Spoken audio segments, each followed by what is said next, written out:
Here in the edge of the kitchen sink I installed a soap dispenser into a hole which previously was taken up by a now decommissioned attachment that was leading to a different model of kitchen faucet, and so it's now not needed because the new kitchen faucet has the same functionality.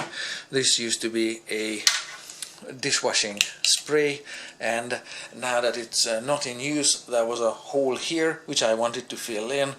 A stationary soap dispenser was the obvious choice. In this video I show you how a soap dispenser is installed. It really is straightforward, and without my explanation it takes about 3 minutes and needs no tools whatsoever. So my previous soap dispensers were freestanding ones, and they worked wonderfully for a number of years. They are a little annoying because they tend to tip over, and especially when there's little soap in them. So now that's out, and I wanted to fill in the hole. The soap dispenser models have different reaches. This reach is a horizontal distance here from the center point there to the point where the soap is being dispensed. You can measure it in millimeters or inches.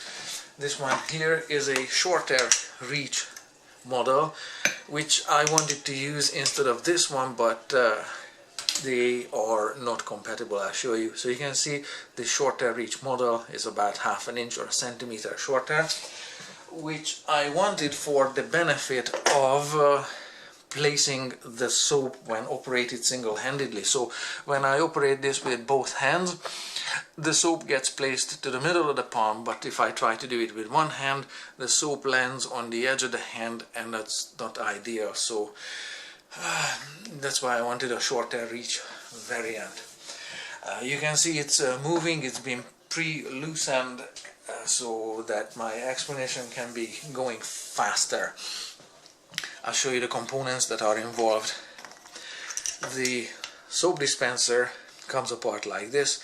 This part is hollow, sits in the edge of the sink, clamping together the countertop as well as the edge of the sink, and is threaded on the outside as well as threaded on the inside. On the inside, this is where a soap bottle or container is threaded into it. I'll show you.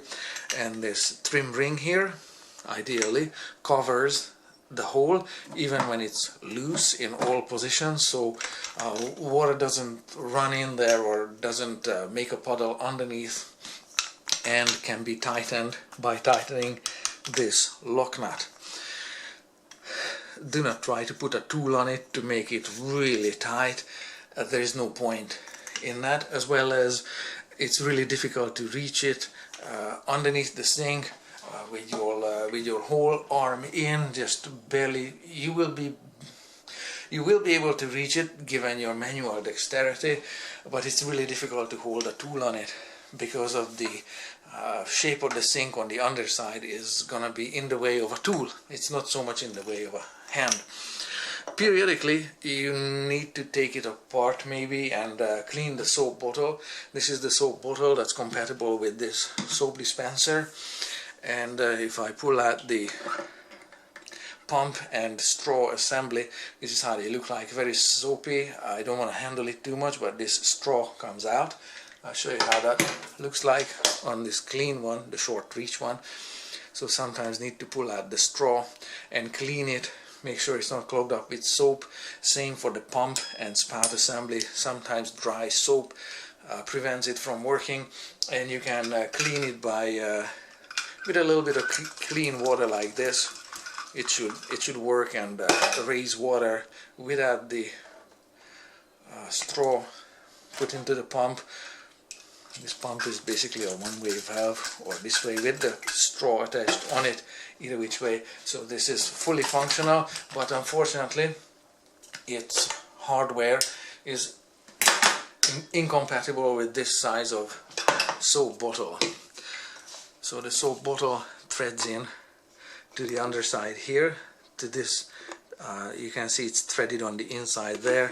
This soap bottle is too small, so they don't go together. But of course these two will go together.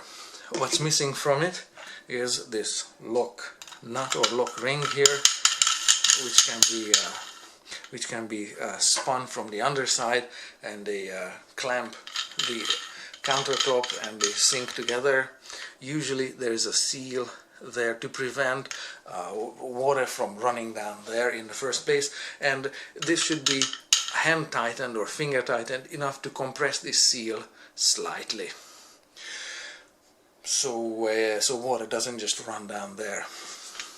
These two are compatible.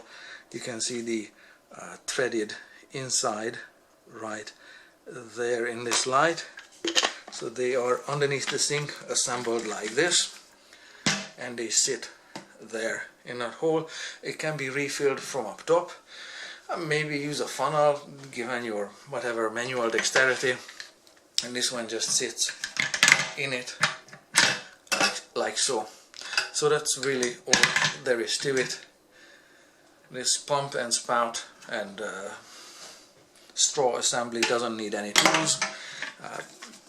Turning this soap bottle doesn't need any tools, don't over tighten it. And turning this lock ring or lock nut doesn't need any tools. Just need to reach in there, put it on, and it takes seriously 2 minutes if you don't watch my explanation. But thank you very much for watching.